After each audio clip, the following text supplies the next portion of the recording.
Hello എടേ ഞങ്ങളുണ്ടല്ലോ ഞാനും ശിവയും മുകേഷ് ചേട്ടനും കൂടെ ഒരു എൻഗേജ്മെൻറ്റ് ഫംഗ്ഷന് പോവുകയാണേ.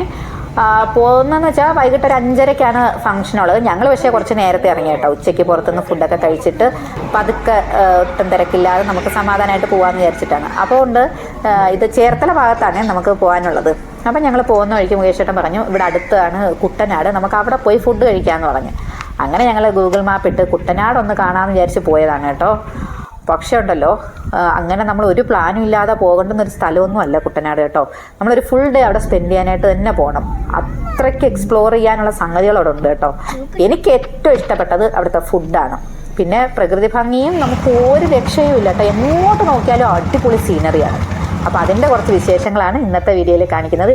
എല്ലാവരെയും ഞാൻ വീഡിയോയിലേക്ക് സ്വാഗതം ചെയ്യുന്നു.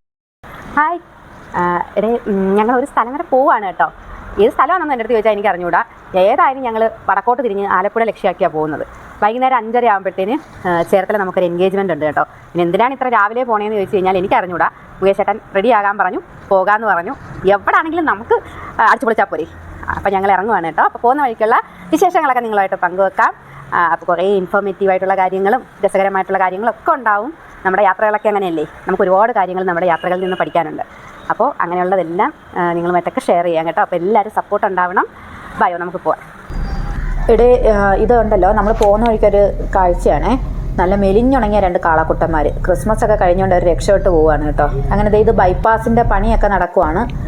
അങ്ങനെ ഞങ്ങളിത് ഗൂഗിൾ മാപ്പ് ഇട്ട് നമ്മുടെ കുട്ടനാട് ഭാഗത്തേക്ക് പോവാം. ഇത് മെയിൻ റോഡാണ് കേട്ടോ. ഈ സൈഡിലൊന്നും ഞങ്ങൾ ഫുഡ് കഴിക്കാൻ ഒരു സ്ഥലം നോക്കിയിട്ട് കണ്ടതേ ഇല്ല. ഇത് മൊത്തം ഫാസ്റ്റ് ഫുഡിൻ്റെ കടകളാണ്. അപ്പം ഞങ്ങൾക്കൊരു ഐഡിയ തോന്നി. അവിടെ ഒരു ചെറിയൊരു റോഡ് കണ്ട് ഞങ്ങൾ അതുവഴി തിരിഞ്ഞതാണ്. അപ്പോഴാണ് ശരിക്കും നമ്മൾ മനസ്സിൽ കണ്ടൊരു കുട്ടനാടിനെ നമുക്ക് കാണാൻ പറ്റുന്നത്. നമുക്കുണ്ടല്ലോ പഴയ കുറച്ച് ഗ്രാമങ്ങളും നിറച്ച് കൃഷിയും ഒക്കെ ഉള്ളൊരു സ്ഥലമാണല്ലോ നമ്മുടെ മനസ്സിലുള്ളൊരു കുട്ടനാട്.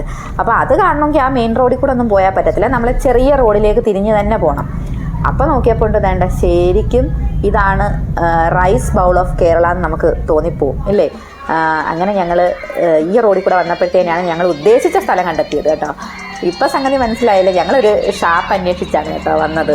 ഇതൊരു ഫാമിലി റെസ്റ്റോറൻറ്റ് കൂടിയാണ്.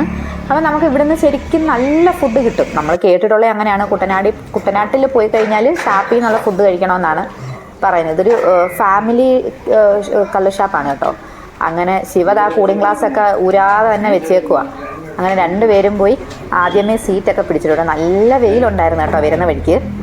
അങ്ങനെ കൂളിംഗ് ഗ്ലാസ്സൊക്കെ വെച്ച് കൊടുത്തതാണ്. അങ്ങനെ നമുക്ക് ചോറ് വന്നിട്ടുണ്ട്. ചോറിൻ്റെ കൂടെ ആദ്യം ഇരിക്കുന്നത് കപ്പയ്ക്ക തോരനോ എന്തോ പപ്പായ തോരനോ എന്തോ സംഗതിയാണ് കേട്ടോ. ഒരു തോരനാണ്. അതിൻ്റെ കൂട്ടത്തിൽ കുറച്ച് മീനിൻ്റെ ചാറുണ്ട്, പിന്നെ വേറൊരു തോരനുണ്ട്. അങ്ങനെ അത് പോരാഞ്ഞിട്ട് ഞങ്ങൾ 2 അപ്പം, ശിവയ്ക്ക് 2 അപ്പവും ഒരു താറാവ് കറിയും പിന്നെ ഉണ്ടല്ലോ ഒരു മീൻ കറിയാണ്. അവർ കൂരിയുടെ കറി എന്നാണ് പറഞ്ഞത് കേട്ടോ. എൻ്റെ മനസ്സിലുള്ളത് കൂരിത്തേടെന്ന് പറഞ്ഞാൽ ഇത്രയും വലുപ്പമില്ല നമുക്കൊക്കെ ഇവിടെ കിട്ടുന്നത്. ഇനി അതാണോ സംഗതി എന്ന് അറിയത്തില്ല. എന്തായാലും ആ പേര് കേട്ടപ്പം കൊണ്ടുവരാൻ പറഞ്ഞ് മേടിച്ചതാണ് കേട്ടോ. അപ്പോൾ ഇനി അതൊന്ന് ടേസ്റ്റ് ചെയ്ത് നോക്കിയിട്ട് സംഗതി എന്താണെന്ന് പറയാം. നല്ല കളറുണ്ട് കേട്ടോ. നല്ല വടക്കംപുളിയൊക്കെ ഇട്ട് വെച്ചേക്കുക കേട്ടോ. അപ്പോൾ അതൊന്ന് ടേസ്റ്റ് ചെയ്ത് നോക്കിയപ്പോൾ ഉണ്ടല്ലോ ഇവിടെ അതീവ ടേസ്റ്റ് എന്ന് വെച്ച് കഴിഞ്ഞാൽ നല്ല നെയ്യ് പോലെ ഇരിക്കുന്ന മാംസമാണ് കേട്ടോ. നമുക്ക് നല്ല വെണ്ണ പോലെ ഇളക്കിയെടുത്ത് കഴിക്കാം. അപ്പോൾ അടുത്തതെന്ന് വെച്ച് കഴിഞ്ഞാൽ ഞാൻ എന്താ താറാവ് ഇറച്ചി ഒന്ന് ട്രൈ ചെയ്ത് നോക്കിയതാണ്. താറാവും നല്ല കാണാനൊക്കെ നല്ല ചന്തമൊക്കെ ഉണ്ട് കേട്ടോ. നല്ല മല്ലിയുടെ ഒക്കെ ഒരു ഫ്ലേവർ കാണാനുണ്ട്. അങ്ങനെ അതെടുത്ത് കഴിച്ചിട്ടോടെ ഒരു രക്ഷയും ഇല്ല കേട്ടോ. പിന്നെ ഒന്നും നോക്കിയില്ല, പറ തിന്നൊതുക്കിയായിരുന്നു കേട്ടോ. അവസാനം അതിൻ്റെ തലയ്ക്കകത്ത് പോലും ഒരു അല്പം മാംസം പോലും ഞങ്ങൾ വെച്ചിരുന്നില്ല. അങ്ങനെ ഒരു വിധം എങ്ങനെയും ആണ് അവിടെ എണീറ്റത്. അത്രയ്ക്ക് വയറ് നിറഞ്ഞു കേട്ടോ. ശരിക്കും നമ്മൾ പോവുകയാണെങ്കിൽ ഒരു വയറും കൂടെ കടമെടുത്ത് പോവേണ്ടി വരും. അത്രയ്ക്ക് വെറൈറ്റി ഐറ്റംസ് ഉണ്ട് അവിടെ. അങ്ങനെ ഞങ്ങൾ ഫുഡൊക്കെ കഴിഞ്ഞിട്ട് വന്നപ്പോൾ നോക്കിയപ്പോൾ അവിടെ ഒരു അപ്പാപ്പനിരുന്ന് കരിക്ക് വിൽക്കുക കേട്ടോ. അപ്പോൾ ഞങ്ങൾ നോക്കിയപ്പോൾ കുറച്ച് തണലും ഉണ്ട്, പ്രകൃതി ഭംഗിയൊക്കെ ആസ്വദിക്കുക. അങ്ങനെ ഞങ്ങൾ നിന്ന് പ്രകൃതിയൊക്കെ കാണുവാണ് കേട്ടോ. എന്തോ ഭംഗിയാണെന്നറിയാവോടെ. ആ ഒരു പച്ചപ്പെന്ന് വെച്ച് കഴിഞ്ഞാൽ നമ്മൾ ഈ വീഡിയോയിൽ കാണുന്ന കണക്കുമല്ല, നമുക്കങ്ങ് ഭയങ്കര ഒരു ഹാപ്പിനെസ്, ഒരു പ്ലസൻ്റ് ആയിട്ടുള്ളൊരു സംഗതിയൊക്കെ ആയിരിക്കും മനസ്സിൽ വരുന്നത്. അത്രയ്ക്കും മനോഹരമാണ് കേട്ടോ കുട്ടനാടിനെ കാണാനായിട്ട്. അങ്ങനെ ഈ കരിക്കുണ്ടല്ലോ ആദ്യമേ ഒരെണ്ണം എടുത്തപ്പോഴത്തേനും അതിന് തീരെ വെള്ളമില്ല. അങ്ങനെ അപ്പം അടുത്തതെടുത്ത് പൊട്ടിക്കുവാണ് കേട്ടോ. ഈ ഇദ്ദേഹത്തോട് സംസാരിച്ചുകൊണ്ട് നിന്നപ്പോൾ ഉണ്ടല്ലോ നമ്മുടെ ഇവിടെ കൂട്ടിയിട്ടേക്കുന്ന കണക്ക് ഒരുപാട് കരിക്കൊന്നും അങ്ങനെ കൂട്ടിയിട്ടിട്ടൊന്നുമില്ല. ഇദ്ദേഹം അവിടെ അടുത്ത് ഒരു പറമ്പിൽ നിന്ന് വെട്ടിക്കൊണ്ട് വരുന്നെന്നാണ് പറഞ്ഞത്.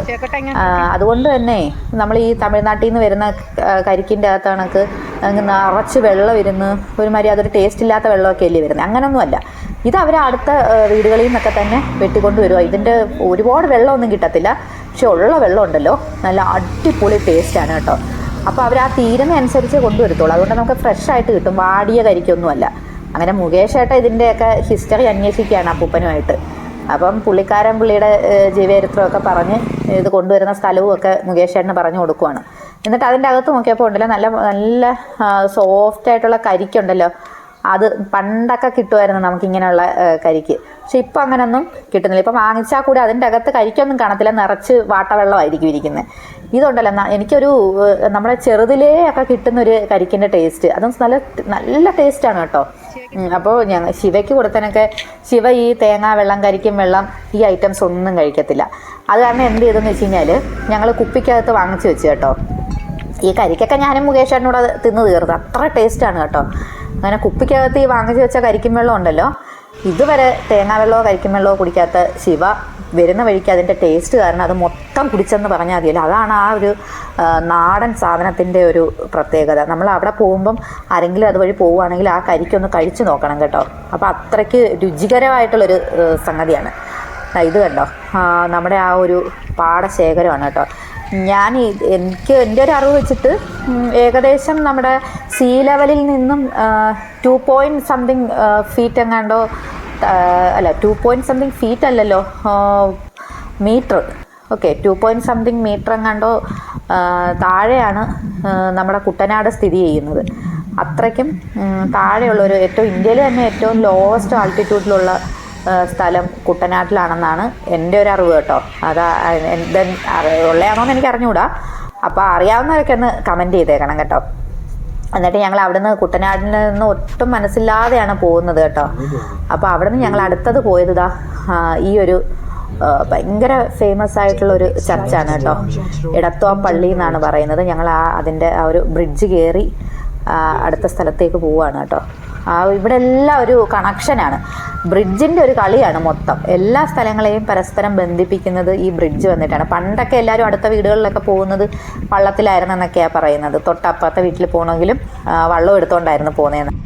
ഇത് കണ്ടോ, ഇവിടെ ഭയങ്കര ആഴം ഉണ്ടെന്ന് ഇവിടെ നിൽക്കുന്നവരൊക്കെ പറയുന്നുണ്ട്. ഇത് പമ്പാ നദിയാണെന്നാണ് തോന്നുന്നത്. പമ്പാ നദിയുടെ തീരത്താണ് എടത്വ പള്ളി എന്നൊക്കെ നമ്മൾ പണ്ടൊക്കെ ഓരോന്ന് കേട്ടിട്ടുണ്ട്.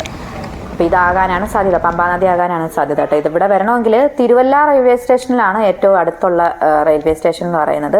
പിന്നെ ഈ ഒരു പള്ളി നിർമ്മിച്ചിരിക്കുന്നത് 1810 കേട്ടോ. അപ്പോൾ ഒരുപാട് ചരിത്രമുള്ളൊരു ചർച്ചാണ്. അത് കൂടാതെ ഈ ഒരു പള്ളി എന്ന് വെച്ച് കഴിഞ്ഞാൽ മാനസിക രോഗങ്ങളോ അല്ലെങ്കിൽ അതുപോലെയുള്ള പ്രശ്നങ്ങളൊക്കെ ഉള്ള അങ്ങനത്തെ ഉള്ള രോഗങ്ങളെ മാറ്റി കൊടുക്കുമെന്നൊരു വിശ്വാസമാണ് കേട്ടോ. ഇത് കണ്ടോ, ഇവിടുത്തെ തിരുക്കർമ്മങ്ങളുടെ ഒരു സമയക്രമമൊക്കെ നമുക്ക് ആ എൻട്രൻസിൻ്റെ അവിടെ തന്നെ എഴുതി വെച്ചിട്ടുണ്ട്. പിന്നെ ഇവിടെ ഈ കയറി ചെല്ലുമ്പോഴേ ഉണ്ടല്ലോ, ഇപ്പോൾ ക്രിസ്മസ് കഴിഞ്ഞുകൊണ്ട് അതിൻ്റെ കുറേ ഡെക്കറേഷൻ വർക്ക് എന്താണെന്ന് അറിഞ്ഞൂടെ. എനിക്ക് എവിടെ ചെന്നാലും ഞാൻ ആദ്യം ശ്രദ്ധിക്കുന്ന ഇതാണ് കേട്ടോ. എനിക്ക് ഭയങ്കര ഇഷ്ടമാണ് ഇങ്ങനെ ചെയ്യാനൊക്കെ. അല്ല, ഇത് കാണാനും ഒരുപാട് ഭംഗിയല്ലേ നമുക്ക് ഈ പഴയ കഥകളും ഒക്കെ കേൾക്കാൻ വേണ്ടിയിട്ട്. അപ്പോൾ ഈ പള്ളിയിൽ വന്നപ്പോഴത്തേനും ഇവിടെയും ആ ഒരു ഫ്രണ്ടിൽ ആദ്യം കണ്ടത് അത് തന്നെയാണ് കേട്ടോ. അങ്ങനെ അവിടെ എന്തോ പണിയൊക്കെ നടക്കുന്നുണ്ട് ഫ്രണ്ടിൽ. ആ ഒരു ബിൽഡിങ്ങിൽ എന്തൊക്കെയോ റിനോവേഷൻ വർക്കുകളൊക്കെ നടക്കുന്നുണ്ട്. ഭയങ്കര ഒരു വലിയ സ്റ്റാർ ഫ്രണ്ടിൽ വെച്ചിട്ടുണ്ട് കേട്ടോ. പിന്നെ ഈ സാധാരണ പള്ളിയിലൊക്കെ പോലെ തന്നെ ശരിക്കും സ്ഥലമുണ്ട് കേട്ടോ. ഇതിൻ്റെ ബാക്കിൽ ഇതാണ് സെമിത്തേരി എന്ന് പറയുന്നത്. ഏറ്റവും അടിയും വഴക്കും ഒന്നുമില്ലാതെ ശാന്തമായിട്ട് ഉള്ള സ്ഥലമാണ് ഈ സെമിത്തേരി എന്ന് പറയുന്നത്. ആർക്കും ഒരു പരാതിയും പരിഭവവും ഒന്നുമില്ല. ഇവിടെ ഈ പള്ളിയുടെ ഒരു പ്രത്യേകത എന്ന് പറയുന്നത് മാനസിക രോഗങ്ങളോ മാനസിക സംബന്ധമായ എന്തെങ്കിലുമൊക്കെ പ്രശ്നങ്ങളോ ഒക്കെ ഉണ്ടെങ്കിൽ അത് ക്യൂർ ചെയ്യുമെന്നാണ് പറയുന്നത്. ഇവിടെ വന്ന് നേർച്ച ചെയ്ത് കഴിഞ്ഞാൽ, ഇവിടെ എന്താണ് നേർച്ചയെന്ന് എനിക്ക് കൃത്യമായിട്ട് അറിയത്തില്ല, പക്ഷേ എല്ലാവരും അവിടെ ഉണ്ടായിരുന്നവരൊക്കെ ഉണ്ടല്ലോ തലയിൽ കല്ല് വെച്ച് ചുടുകട്ട ഉണ്ടല്ലോ, അപ്പോൾ അത് വെച്ചിട്ട് പോകുന്നത് ഞാൻ കണ്ട് അവിടെ ഇങ്ങനെ ചുറ്റും നടക്കുന്നത് കണ്ടിട്ടുണ്ട് കേട്ടോ. അപ്പോൾ ഇതാണ് ഇവിടുത്തെ അൾത്താര. അപ്പോൾ വളരെ വിശാലമായിട്ടുള്ളൊരു കൺസ്ട്രക്ഷനാണ് കേട്ടോ. നമുക്ക് എത്ര നടന്ന് കണ്ടാലും ഇനിയും ഉള്ള കണക്ക് തോന്നും. ആ ഒരു ബിൽഡിങ്ങിൻ്റെ അതിനകത്ത് കുറേ പുരാതനമായ കഥകളൊക്കെയാണ് അവിടെ ചിത്രങ്ങളായിട്ട് രേഖപ്പെടുത്തിയിരിക്കുന്നത്. അപ്പോൾ നമുക്ക് എത്ര നടന്നാലും തീരത്തില്ല കേട്ടോ, ശരിക്കും കാല് കഴിക്കും ഇവിടെ നടന്ന് വരുമ്പോഴത്തേനും. പക്ഷേ എനിക്കിതൊക്കെ കാണാൻ ഇഷ്ടമായതുകൊണ്ടായിരിക്കും ഞാൻ ഭയങ്കര സ്പീഡിലാണ് പോയത് കേട്ടോ. മുകേഷ് ചേട്ടനും ശിവയും വണ്ടിയിൽ തന്നെ ഇരിക്കുവോ, അവർക്ക് നടക്കാൻ വയ്യ, വെയിൽ, ചൂട്, ഇതൊക്കെ പ്രശ്നങ്ങളുമുണ്ട്.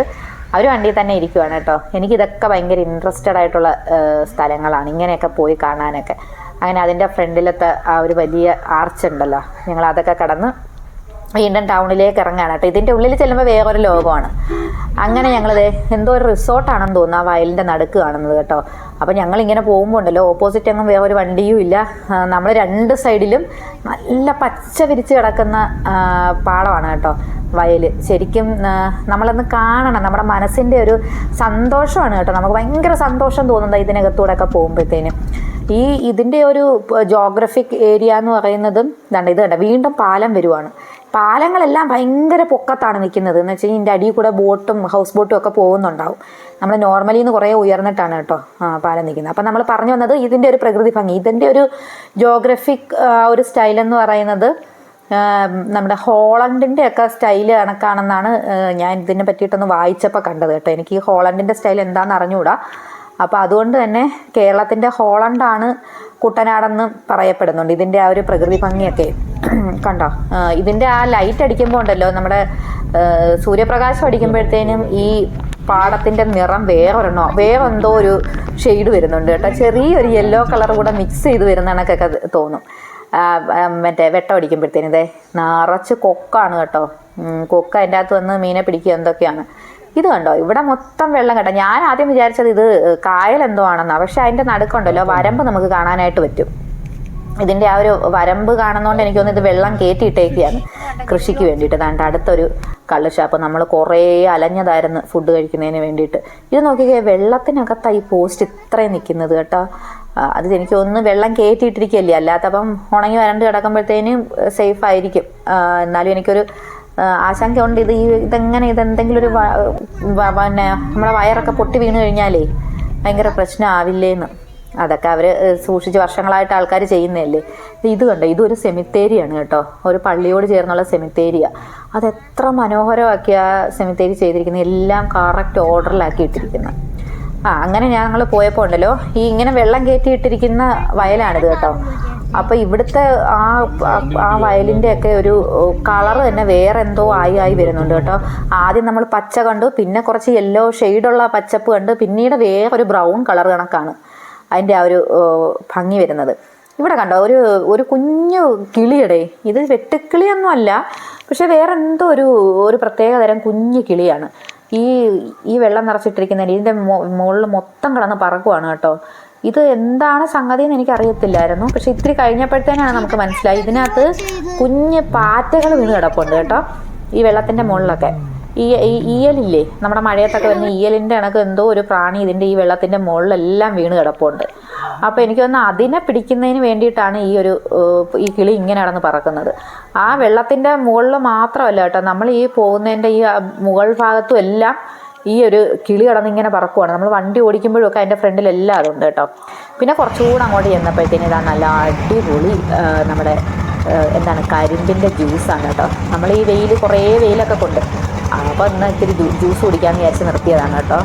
ജ്യൂസ് കുടിക്കാമെന്ന് വിചാരിച്ച് നിർത്തിയെങ്കിലും ഉണ്ടല്ലോ, ശരിക്കും ഇവിടുത്തെ ആ ഒരു പ്രകൃതി ഭംഗി നമുക്ക് കണ്ട് മതി വരത്തില്ല. ഇവിടുത്തെ ആ ഒരു ജലസേചന മാർഗമൊക്കെ ഇവർ തന്നെ ഇവിടുത്തുള്ള ആൾക്കാർ തന്നെ വികസിപ്പിച്ചെടുത്തതാണെന്നാണ് പറയുന്നത്. അതുകൊണ്ട് തന്നെ ഇത് കേരളത്തിൻ്റെ നെതർലാൻഡ്സ് ആണെന്നാണ് പറയുന്നത് കേട്ടോ. ഇതെന്ന് വെച്ചാൽ നെതർലാൻഡ്സ് എന്ന് വെച്ചാൽ ഡച്ചല്ലേ, അപ്പോൾ പഴയ ഡച്ചുകാരുടെ രീതിയിലൊക്കെയാണ് ഇവിടുത്തെ ജലസേചന മാർഗ്ഗങ്ങളും ഇവിടുത്തുള്ള ആൾക്കാർ വികസിപ്പിച്ചെടുത്തത്. പണ്ടിലെ ചക്രം കറക്കിയുള്ള ജലസേചന മാർഗ്ഗങ്ങളൊക്കെ അല്ലേ, അപ്പോൾ ഇവർ തന്നെ പുതിയ രീതികളൊക്കെ കൊണ്ടുവന്നു. അപ്പോൾ അത് ഈ ഡച്ചുകാരുടെ ഏതോ ഒരു രീതിയുമായിട്ട് സാമ്യമുള്ളത് കൊണ്ടാണ് കുട്ടനാടിന് മറ്റൊരു പേരാണ് കേരളത്തിൻ്റെ നെതർലാൻഡ്സ് എന്ന് പറയുന്നത്. അങ്ങനെ നല്ല അടിപൊളി കരിമ്പിൻ ജ്യൂസായിരുന്നു കേട്ടോ. നല്ല നാരങ്ങാ നീരും ഇഞ്ചിയൊക്കെ ചേർത്തിട്ടുള്ളത്. ശിവയ്ക്ക് വേണ്ടായിരുന്നു, അങ്ങനെ ഞാനും മുകേഷേട്ടനും വെള്ളം കുടിച്ചിട്ടുണ്ട് കേട്ടോ. അപ്പോൾ ആ ഒരു കരിമ്പിൻ ജ്യൂസ് ചെന്നപ്പോഴത്തേനും നമുക്ക് ഇച്ചിരി കൂടെ എനർജി വന്നു കേട്ടോ. അങ്ങനെ ഞങ്ങൾ വീണ്ടും യാത്ര തുടർന്നപ്പോഴത്തേനാണ് കുറേ ആൾക്കാർ ഒരു സ്ഥലത്ത് കൂടി നിൽക്കുന്നത്. ഇനി എല്ലാ ആക്സിഡൻറ്റോ മറ്റോ ആണെന്ന് വിചാരിച്ച് ഞങ്ങൾ ആദ്യം ഇറങ്ങിയെങ്കിലും ഉണ്ടല്ലോ, എന്തോ കാഴ്ചയായിരുന്നെന്നറിയാവോ, അതൊരു ഒന്നൊന്നര സീൻ തന്നെയായിരുന്നു. കാര്യം എന്ന് വെച്ച് കഴിഞ്ഞാൽ മീൻ, പല മീനെന്ന് വെച്ച് കഴിഞ്ഞാൽ ചെറിയ മീനൊന്നൊന്നുമല്ല. ഒരു മീൻ തന്നെ തൂക്കിയെടുത്ത് കഴിഞ്ഞാൽ ഒരു ഫാമിലിക്ക് 2 ദിവസം കഴിക്കാൻ കാണും. അത്രയ്ക്കുണ്ട്. ആ ആറ്റുവാളയും പിന്നെ ദാണ്ട ബ്രാല് കിടന്നത് ആ തറയിൽ കിടന്ന് ഓടുന്ന ഓട്ടം കണ്ടോ. അപ്പോൾ അവനെ ദാണ്ട വായിക്കകത്ത് പിടിച്ച് ചുരുട്ടിയെടുത്ത് തൂക്കി കൊടുത്തിട്ടുണ്ട് കേട്ടോ. അങ്ങനെതാ മീൻ. ഇതൊന്നും വളർത്തു മീനൊന്നും അല്ല കേട്ടോ. മറ്റേ എനിക്ക് സിലോപ്പിയ കണ്ടപ്പം വളർത്തുമീനാണോ എന്നൊരു സംശയം ഉണ്ടായിരുന്നു. ഇത് സിലോപ്പിയ നല്ല ഒരെണ്ണം തന്നെ നമുക്കൊരു വീട്ടിലേക്ക് അത് മതിയാവും കേട്ടോ. അപ്പോൾ അത്രയ്ക്കും വലിയ സൈസിലുള്ള സിലോപ്പിയാണ് കേട്ടോ. അങ്ങനെ അത് പിന്നെ ബ്രാല്, പിന്നെ വേണ്ട മറ്റേ ആറ്റുവാള ഉണ്ടല്ലോ, ആറ്റുവാളയാണ് അവിടെ ഏറ്റവും കൂടുതൽ കിടക്കുന്നത്. ഇത് ഞാൻ പണ്ടൊരിക്കൽ കഴിച്ചിട്ടുണ്ട്. ഇതിന് നല്ല ടേസ്റ്റാണ് കേട്ടോ. നല്ല വടക്കംപുളിയൊക്കെ ഇട്ട് വെക്കുമ്പോഴത്തേനും നമുക്ക് നല്ലൊരു ടേസ്റ്റുള്ള സാധനമാണ് ഈ ആറ്റുവാള. പിന്നെ ദാണ്ട് ഈ സിലോപ്പിയൊക്കെ ഉണ്ടല്ലോ, ഇത് വളർത്താണോ എന്നറിയില്ല, ഉറപ്പില്ല. ഇത് പക്ഷേ കണ്ടിട്ട് ജീവനൊന്നുമില്ല കേട്ടോ. മറ്റേതൊക്കെ നല്ല ബ്രാലൊക്കെ നല്ല ഓടിക്കളിക്കുന്നുണ്ടായിരുന്നു. പിന്നെ കണമ്പ് മീൻ, പരല്, കണമ്പ് ഇതൊക്കെ ഇരിപ്പുണ്ടായിരുന്നു കേട്ടോ. ഞങ്ങൾക്ക് വാങ്ങിക്കണമെന്നൊക്കെ ഉണ്ടായിരുന്നു. പക്ഷേ ഞങ്ങൾ വരുമ്പോഴത്തേനും താമസിക്കുമല്ലോ, വീട്ടിലെത്തുമ്പോൾ ഒത്തിരി ലേറ്റാവും. ഇത് കണ്ടോ, നമ്മൾ നേരത്തെ കണ്ട ആ വെള്ളം കയറ്റിയുള്ള വയലിൻ്റെത് വെള്ളം പറ്റി വരുമ്പോഴത്തേനും ഇങ്ങനെ ആയിരിക്കും കേട്ടോ. അതിനകത്തുനിന്ന് മീനെ പിടിക്കാനൊക്കെ കൊക്കുകളൊക്കെ വന്ന് ഇഷ്ടം പോലെ അതിനകത്ത് ഇരിപ്പുണ്ട്. അപ്പോൾ എന്തൊരു ഭംഗിയാണെന്നറിയാമോ. നമുക്ക് ഇതിൻ്റെ ഭംഗി എത്രയെന്ന് പറഞ്ഞാലും ഞാൻ ഈ വീഡിയോയിൽ കാണിച്ചാൽ തന്നെ അത് എത്രത്തോളം നിങ്ങളിലേക്ക് എത്തുമെന്ന് എനിക്കറിയത്തില്ല. ഇത് കണ്ടോ, ഒരു സൈഡിൽ വെള്ളക്കെട്ടും, വെള്ളം ഇങ്ങനെ ഒഴുകുന്നു, മറ്റേ സൈഡിൽ കൃഷി. ഒരാൾ അവിടെ നിന്നിട്ട് കൃഷിക്കൊക്കെ എന്തോ മരുന്നടിക്കുന്നുണ്ട് കേട്ടോ. അപ്പോൾ അത് ഉണ്ട്. പിന്നെ കുറേ പക്ഷികളാണ് കേട്ടോ. ഒരു വെറൈറ്റി പക്ഷിയെ കാണിക്കാൻ വേണ്ടിയിട്ടാണ് ഞാൻ സൂം ചെയ്തത്, പക്ഷേ അത് നന്നായിട്ട് കിട്ടുന്നില്ല. അപ്പോൾ അതെ ആ ഒരു കാഴ്ച തന്നെ നമുക്കൊരു ഭയങ്കര നല്ല ഭംഗിയുള്ള കേട്ടോ. വേണ്ട പിന്നെ വേണ്ട ഹൗസ് ബോട്ട്, സാധാരണ അത് കാണുന്നതാണ് നമ്മൾ ഇവിടെയൊക്കെ എല്ലായിടവും കാണുന്ന സാധനങ്ങളാണ്. പിന്നെ അങ്ങനെ ഞങ്ങൾ രാത്രിയല്ല സന്ധ്യ കഴിഞ്ഞു. നമ്മുടെ ഡെസ്റ്റിനേഷൻ പോയിൻ്റ് അത് നമ്മളൊരു എൻഗേജ്മെൻറ്റിനല്ലേ പോയത്. 5:30-ക്കായിരുന്നു ഫംഗ്ഷൻ. ഞങ്ങളവിടെ എത്തിയപ്പോഴത്തേനും 6:30 കഴിഞ്ഞു കേട്ടോ. എങ്കിലും കുഴപ്പമൊന്നുമില്ല. അവിടെ എല്ലാം നമ്മൾ ചെന്നത് കൃത്യസമയമായിരുന്നു. അപ്പോൾ ചെന്നപ്പോഴത്തേനും അവിടെ പെണ്ണും ചെറുക്കനും ഒക്കെ എത്തിയിട്ടേ ഉണ്ടായിരുന്നുള്ളൂ. അങ്ങനെ ഞങ്ങൾ ചെന്ന് ജ്യൂസും ഒക്കെ കുടിച്ച് അപ്പോഴത്തേനും അവിടെ കേക്ക് കട്ടിങ്ങും പരിപാടികളൊക്കെ നടക്കുകയാണ് കേട്ടോ. അപ്പോൾ ഞങ്ങളും അതിൻ്റെ കൂട്ടത്തിൽ കൂടിയിട്ടുണ്ട്. അപ്പോൾ നല്ല അടിപൊളി ഒരു ദിവസമായിരുന്നു ഇന്ന്. ജീവിതത്തിൽ ഒരിക്കലും ഞങ്ങൾ മറക്കില്ല. അത്രയ്ക്ക് സന്തോഷവും, വയറ് നിറയ്ക്കാനും പറ്റി, നാവിന് സന്തോഷം, വയറിന് സന്തോഷം, അങ്ങനെ എല്ലാം കൊണ്ടും ഒരു അടിപൊളി ദിവസമായിരുന്നു കേട്ടോ. അപ്പോൾ അതായത് തിരിച്ചു വരുമ്പോൾ രാത്രിയിലത്തെ കാഴ്ചയോ അതും അതിമനോഹരമായ കാഴ്ചകളാണ് കേട്ടോ. ഇത് ഏതോ ഒരു ചർച്ചാണ് കേട്ടോ. അവിടെ ക്രിസ്മസിൻ്റെ ഡെക്കറേഷനൊക്കെയാണ്. അപ്പം ഞങ്ങളുടെ ഈ യാത്ര ഇത്രയും മനോഹരമായത് കുട്ടനാട് കൂടി ഉൾപ്പെട്ടത് കൊണ്ടാണ് കേട്ടോ. അപ്പോൾ എല്ലാവർക്കും വീഡിയോ ഇഷ്ടമായെന്ന് കരുതുന്നു. Thank you.